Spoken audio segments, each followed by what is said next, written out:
Hello friends. उम्मीद करता हूँ आप सभी अच्छे होंगे, स्वस्थ होंगे। आज हम इस लेक्चर में बात करेंगे कि अगर आप अपने वाहन को बेचना चाहते हैं या आप वाहन खरीदते हैं, कोई व्हीकल खरीदते हैं, तो आपको कौन कौन सी कानूनी बातों का ध्यान रखना है और कौन कौन सी कानूनी गलतियां हैं जो अधिकतर लोग करते हैं और फिर बाद में जो है कोर्ट के चक्कर, पुलिस स्टेशन के चक्कर उनको काटने पड़ते हैं और उनको लेने के देने पड़ जाते हैं। बेसिकली आज हम इस लेक्चर में बात करने वाले हैं सेकंड हैंड व्हीकल के खरीदने बेचने के संबंध में, क्योंकि फर्स्ट अगर हम नया व्हीकल खरीदते हैं तो उसमें तो कोई समस्या नहीं होती है, लेकिन हम जब सेकंड हैंड व्हीकल खरीदते हैं तो हम कई कानूनी चीज़ों को देखा कर देते हैं और उसके बाद हमें उनको भुगतना पड़ता है। तो आज बेसिकली मैं इस लेक्चर में 360 डिग्री आपको बताऊंगा कि कौन कौन सी चीज़ें हैं, उनकी आपको सावधानियां बरतनी है और उसके बाद हम बात करेंगे कि आपको क्या क्या करना है। ठीक है, उस व्हीकल के संबंध में कौन कौन सी चीज़ों को आपको करना है, कौन से प्रोसीजर को फॉलो करना है, कौन से फॉर्म को फॉलो करना है, कौन सी धाराओं को फॉलो करना है। तो मैं पूरा जो है इस लेक्चर में उस चीज़ को समझाने वाला हूँ। तो चलिए ज़्यादा समय बर्बाद नहीं करते हैं, हम चलते हैं मोटर व्हीकल एक्ट पर, जो बेसिकली वाहनों को खरीदने बेचने के संबंध में बताता है। मोटर व्हीकल एक्ट 1988, इसके कुछ प्रोविज़न हैं जो इस संबंध में बताते हैं और हम उन प्रोविज़नों को लेकर चलेंगे। पहले मैं इस लेक्चर में बात करूंगा कि आपको कौन कौन सी सावधानियां बरतनी है, उसके बाद हम बात करेंगे कि आपको क्या करना है। ठीक है, तो बेसिकली दो पार्ट में मैं डिवाइड करूंगा इस लेक्चर को, ताकि एक इमेज बन सके आपके दिमाग में, आपको कुछ याद करने की आवश्यकता ना पड़े और आपको कहीं पर भी अगर कोई डीलर दिखे तो चीज़ें आपके दिमाग में आ जाए। हाँ, ये धाराएं हैं, ये प्रोसीजर होता है, ये चीज़ें होती हैं और ये ऐसे ही डीलर लोगों के साथ घपला करते हैं, ऐसे जो है फंसाते हैं, तो वो सभी चीज़ें समझ में आ जाएंगी। ठीक है, तो चलिए हम चलते हैं। पहले आपको सावधानियाँ क्या क्या बरतनी है, कौन सी चीज़ों का आपको व्हीकल लेते समय चेक करना है। तो धारा इस एक्ट की 39 कहती है, इस एक्ट की जो धारा 39 है, सेक्शन 39 है, वह कहता है कि कोई भी वाहन जो सड़क पर होगा उसका आरसी होना इम्पोर्टेंट, मतलब अनिवार्य है, मैंडेटरी है, यानी उसका रजिस्ट्रेशन सर्टिफिकेट वाहन का होना मैंडेटरी है। अब रजिस्ट्रेशन सर्टिफिकेट मुख्य चीज़ होती है और इसी को आपको किसी वाहन को लेते समय चेक करना है, इसी को देखना है। इसमें एक चीज़ मिलेगी जो बहुत अहम होती है, कई लोग उसको नहीं देखते हैं, देख कर देते हैं। इसमें आरसी में अगर हाइपोथिकेटेड लिखा मिले, हाइपोथिकेटेड, और मान लीजिए XYZ बैंक का नाम मिले, मतलब बैंक का नाम कुछ भी हो सकता है, ऐसा लिखा मिले इस आरसी में, तो इसका मतलब है कि यह वाहन लोन पर लिया गया है, यह वाहन EMI पर लिया गया है। ठीक है, तो आपको पहले उसको जो आपको वाहन बेच रहा है उसको बोलना है कि आप इस लोन को क्लियर करवाइए।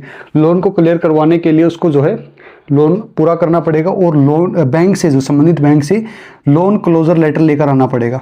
ठीक है, लोन क्लोजर लेटर लेकर आना पड़ेगा और इसके साथ फॉर्म 35 भरकर उसको संबंधित RTO में देना पड़ेगा और RTO वाले फिर इस शब्द को आरसी से हटा देंगे और इस शब्द को आरसी से हटने का अर्थ है कि अब उस वाहन पर, उस व्हीकल पर कोई लोन नहीं है। तो पहला काम ये करना है, आरसी में ये चीज़ चेक करनी है आपको। हाइपोथिकेटेड का बेसिकली मतलब होता है कोई चीज़ जो गिरवी रखी गई है, लेकिन जिसके पास गिरवी रखी गई है वह उसका मालिक नहीं है।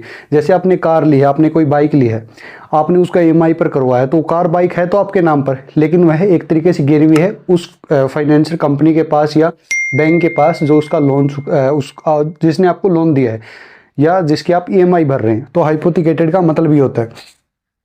अब अगली जो चीज़ आपको चेक करनी है, वह चेक करनी है उस वाहन के ऊपर कोई चालान तो नहीं है। ठीक है, उस वाहन के ऊपर कोई चालान तो नहीं है। अब यह कहाँ से चेक करेंगे आप? इसके लिए आप जो है, जो M परिवहन ऐप है वह डाउनलोड कर सकते हैं, M परिवहन ऐप पर देख सकते हैं जाकर, या फिर आप जो दूसरी जो ई चालान वेबसाइट है, e-चालान.परिवहन.gov.in वेबसाइट है, उस पर जाकर उस वाहन पर चालान देख लीजिए, कोई चालान तो नहीं है, कोई फाइन इम्पोज तो नहीं है। अगर कोई पेंडिंग है तो उसको क्लियर करवाइए पहले, कि आप क्लियर कीजिए। उसके बाद आपको उसको देखना PUC certificate, pollution under control certificate, क्या वह सही स्थिति में है या नहीं है। उसके बाद आपको अगली चीज़ जो देखनी है, अगर कोई कमर्शियल वाहन है, जैसे कोई कमर्शियल वाहन है, कोई टैक्सी ले रहे हैं आप, उसको खरीदने, तो उसको आपका फिटनेस सर्टिफिकेट चेक करना है। जैसे डीजल वाहनों की जो एक्सपायरी डेट होती है वो 10 साल होती है, यानी 10 साल के बाद आप उनको नहीं चला सकते। उसी प्रकार जो पेट्रोल वाहन होते हैं उनकी 15 साल होती है। तो फिटनेस सर्टिफिकेट आपको चेक करना है। कई बार ऐसा होता है कि डीलर जो ऐसे वाहन होते हैं जिनकी एक्सपायरी डेट बहुत नज़दीक होती है, उनको चिपका देते हैं, उनको अच्छी रंगाई पुताई कर कर कुछ लोगों को नहीं पता होता है और उस चक्कर में फंस जाते हैं। ठीक है, तो ये बेसिकली कुछ मुख्य चीज़ें हैं जिनका आपको ध्यान रखना है। अब हम आते हैं कि आपको क्या करना है। जैसे आपने कोई वाहन खरीद लिया, ठीक है, तो उसमें संबंध में मोटर व्हीकल एक्ट की धारा 50 है जो बताती है कि वाहन खरीदने के बाद 14 दिन के अंदर, जैसे उसी स्टेट में जिस स्टेट में आपने वाहन खरीदा है, जैसे आप जम्मू कश्मीर से या आप कह सकते हैं आप केरल से हैं, अगर आप उसी स्टेट में वाहन खरीद रहे हैं, ठीक है, तो आपको 14 दिन के अंदर ट्रांसफर ऑफ ओनरशिप करवानी पड़ेगी, यानी स्वामित्व का हस्तांतरण आपको करवाना पड़ेगा आरसी के ऊपर से। जो आरसी पे उस मालिक का नाम उसको पलटवाना पड़ेगा और जो खरीद रहा है उसका नाम मतलब उस पर आएगा। फिर ट्रांसफर ऑफ ओनरशिप होगी 14 दिन के अंदर संबंधित आरटीओ ऑफिस में। अब मान लीजिए कि दूसरे स्टेट में है, तो दूसरे स्टेट के लिए ये 45 दिन का टाइम देते हैं कि अगर दूसरे स्टेट में है तो 45 दिन के अंदर जो है आपको आरसी से नाम पलटवाना होगा। अब ट्रांसफर ऑफ ओनरशिप के लिए बेसिकली 3 फॉर्म आपको भरने पड़ेंगे। एक फॉर्म 29, एक 30, फॉर्म नंबर 29, 30 और 32। इन 3 फॉर्म में बेसिकली क्या होता है कि फॉर्म 29, 30, 32 में बेसिकली होता है कि इस व्हीकल के ऊपर जो मैं बेचने जा रहा हूँ और जो सामने वाला खरीद रहा है उसके ऊपर कोई क्लेम नहीं है, कोई दावा नहीं है, सब दावों से मुक्त है। इसके बाद दूसरी बात होती है कि जो भी लाइबिलिटी अब आगे से इसकी होगी वह जो अब खरीदार है उसकी होगी, और जो बेच रहा हूँ मैं आज से इसके व्हीकल के उत्तरदायित्व से मुक्त होता हूँ। ऐसी इन फार्म में जो है बातें होती हैं। और तो एक फॉर्म में होता है कि जो ट्रांसफर ऑफ ओनरशिप है कि इससे अब से इस व्हीकल का मालिक यह होगा, और जो संबंधित चीज़ें हैं, जो मामले होंगे या कोई दुर्घटना हो जाती है तो उसके जिम्मेवार मैं नहीं होऊंगा, जो बेचने वाला वो ये बात बोलता है। तो 3 चीज़ें होती है ट्रांसफर ऑफ ओनरशिप में, और इसके लिए 14 दिन का टाइम होता है। अब यहाँ पर भी एक लफड़ा होता है। क्या चीज़ होती है कि बहुत से लोगों के साथ ये घटना होती है कि लोग उनका साधन ले लेते हैं लेकिन ट्रांसफर ऑफ ओनरशिप नहीं करवाते हैं। ठीक है, नहीं करवाते। मान लीजिए जब दुर्घटना हो गई तो अब दोनों को समस्या आ सकती है। जो बेचने वाला है वह उसके ऊपर ज़्यादा लाइबिलिटी आ जाती है।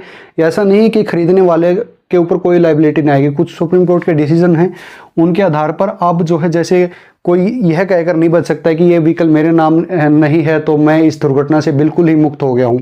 जैसे कोई दुर्घटना कर देता है, कोई उस व्हीकल के साथ लेकर किसी का एक्सीडेंट कर देता है, किसी की उसमें जो है मौत हो जाती है, तो अब यह नहीं कह सकता कि ये मेरे आरसी नाम नहीं है तो मुझे बिल्कुल इसे अलग कर दिया जाए। नहीं, उसका भी नाम आएगा केस में, ऐसी कुछ जजमेंट है तो मुक्त नहीं हो जाएगा। लेकिन इसके साथ दूसरी बात है कि जो जिसके नाम आरसी है उसका मुख्य नाम होगा और वह इस मामले में ज़्यादा फंसेगा। तो इसके लिए जो है आपको क्या चीज़ें करनी है, आपको आरसी नहीं देनी है, आपको अपने व्हीकल का मालिकाना हक नहीं देना है। अगर आप किसी को व्हीकल बेच रहे हैं जब तक ट्रांसफर ऑफ ओनरशिप ना हो जाए संबंधित आरटीओ से, और ट्रांसफर ऑफ ओनरशिप होने के बाद ही आपको अपने व्हीकल का चार्ज जो जिसको आप बेच रहे हैं व्हीकल उसको देना है। ठीक है, तो ये जो बेच रहा हूं उनके पक्ष से भी मैंने बता दी, जो खरीद रहे हैं उनके पक्ष से बता दी। जो खरीद रहे हैं उनको ये चीज़ें ध्यान रखनी है और उनको ये भी ध्यान रखना है ट्रांसफर ऑफ ओनरशिप करवाना जरूरी है। ठीक है, कितने दिन का टाइम होता है और ये मैंने बता दिया। अब आगे चलते हैं। आगे आपको कौन सा काम करना है। अगर आप व्हीकल खरीद रहे हैं तो आपको जो बीमा है, थर्ड पार्टी बीमा है या जो कंप्रिहेंसिव बीमा है, उनमें भी अपना नाम ट्रांसफ़र करवाना ज़रूरी है। ठीक है, उनमें भी नाम ट्रांसफ़र करवाना ज़रूरी। बहुत से लोगों की बात नहीं पता होती है, और मान लीजिए मैंने कोई साधन खरीद लिया, ठीक है, और साधन खरीदने के बाद मैंने बीमा से नाम ट्रांसफ़र नहीं करवाया, ठीक है, जो पुराना मालिक था उसी का नाम रह गया। अब कोई दुर्घटना हो जाती है तो अब बीमा कंपनी मुझे क्लेम नहीं देगी, ठीक है, क्योंकि मेरा नाम मैंने ट्रांसफ़र नहीं करवाया, तो वह बीमा से वंचित हो जाएगा। तो आपको बीमा का नाम भी जो है, बीमा का जो दस्तावेज है उनमें भी अपना नाम ट्रांसफ़र करवाना ज़रूरी है। अब आते हैं अगली बात पर, आगे क्या करना है आपको। इसके बाद जो है एक सेल डीड बनाना ज़रूरी है। जैसे जब यह आप खरीदेंगे वाहन किसी से तो सेल डीड बनाना ज़रूरी। कहने का तात्पर्य कि एग्रीमेंट खरीदने का, कि मैं इस व्हीकल को खरीद रहा हूँ, इसका एग्रीमेंट बनवाना ज़रूरी है। और उस एग्रीमेंट में मुख्य चीज़ें क्या क्या आपको ध्यान रखनी है। कई बार जो ऐसा करता हूँ, दिख रहा है, कई बार जो डीलर होता है या जो खरीदार होता है, बेचने वाला होता है, वह यहाँ गड़बड़ झाला कर देता है। क्या गड़बड़ झाला कर देता है कि यहाँ पर जो सेल डीड बनाता है उसमें कई ऐसे बिंदु होते हैं जहाँ पर वो गड़बड़ झाला करता है। जैसे लाइबिलिटी के संबंध में वह खाली छोड़ देता है कि जो लोन है मैंने जैसे किसी ने एक एग्जांपल देता हूँ, जैसे कोई अपना व्हीकल बेच रहा है, उसने उसके जो संबंधित लोन थे वो पूरे नहीं किए, ईएमआई नहीं चुकाई है, ठीक है, और वह आपको बिना यह बताया, आप इस बात के से जानकार नहीं कि इस व्हीकल पर लोन है या नहीं है, आप आंख मूंद कर उस पर भरोसा कर लेते हैं और उसका व्हीकल खरीद लेते हैं। अब वो सेल डीड में इस चीज़ का मेंशन नहीं करता है कि मैंने इस व्हीकल से सभी लोन चुकता कर दिए हैं, वह इस चीज़ का मेंशन नहीं करता सेल डीड में। वह सिर्फ इतना मेंशन करता है कि मैंने ये व्हीकल आपको बेच दिया और इस व्हीकल को लेते समय आपने सभी दस्तावेजों को ध्यान से पढ़ा है और जो काम अब आगे इस पर कोई कार्रवाई होगी तो उसके जिम्मेदार आप होंगे। मान लीजिए वह जो बेचने वाला है वह ऐसी बात लिख देता है, ऐसी कलरफुल बात लिख देता है जिसके दो अर्थ निकल सकते हैं, वह यहाँ पर एक तरीके से आपको धोखा दे रहा है। तो आपको क्या करना है, ये सेल डीड को अच्छे से पढ़ना है, ठीक है, उसकी एक एक बात को अच्छे से पढ़ना, उसमें बहुत इंपॉर्टेंट चीज़ें जो मेंशन करवानी, क्या क्या चीज़ें मेंशन करवानी है। पहली बात तो जो मैंने ये चीज़ें बताई, इनका पूरा प्रॉपर ब्यौरा सेल डीड में देना है आपको। जिन चीज़ों का मैंने आपको बताया है, क्या क्या चीज़ें आपको ध्यान रखनी है, उनका ब्यौरा देना है। दूसरी बात, सेल डीड में जो चैसी नंबर हो गया, इंजन नंबर हो गया, वगैरह वगैरह, वो जो व्हीकल की इंपॉर्टेंट जो एक तरीके से कह सकते डीएनए है व्हीकल का, वो मेंशन करवाना ज़रूरी है। दूसरी बात, सेल डीड में सभी चीज़ें, जो आपका नाम है, आपका पता है, आपका आधार कार्ड है, जो बेचने वाला उसका भी नाम, पता, आधार कार्ड, सब चीज़ें जितना हो सकता है, ये कहने का तात्पर्य है कि सेल डीड को अच्छा से अच्छा बनाइए, जितना हो सकता है, जितना उसमें प्रोविजन ऐड कर सकते हैं। अगर सेल डीड अच्छी होगी, सेल डीड एक तरीके से एग्रीमेंट है बेचने का, और अगर यहाँ पर बेचने वाले ने कुछ गड़बड़ की और यहाँ पर चूंकि आपके और बेचने वाले के दोनों के हस्ताक्षर होंगे, ठीक है, यहाँ पर खरीदार और विक्रेता दोनों के हस्ताक्षर होंगे। अगर बेचने वाले ने बाद में आपको कोई पता चला कि उसने आपके साथ फ्रॉड किया और उसने इस व्हीकल में कमियां थी और इन कमियों से आपको अवगत नहीं कराया, इस पर ये केस था, आपको अवगत नहीं कराया और आपको झूठ बोलकर फंसाया, तो फिर बाद में आप केस कर सकते हैं कॉन्ट्रैक्ट एक्ट के तहत, ठीक है, उस कानून के तहत फिर आप जो है सिविल कोर्ट में केस कर सकते हैं, उस पर दावा ठोक सकते हैं।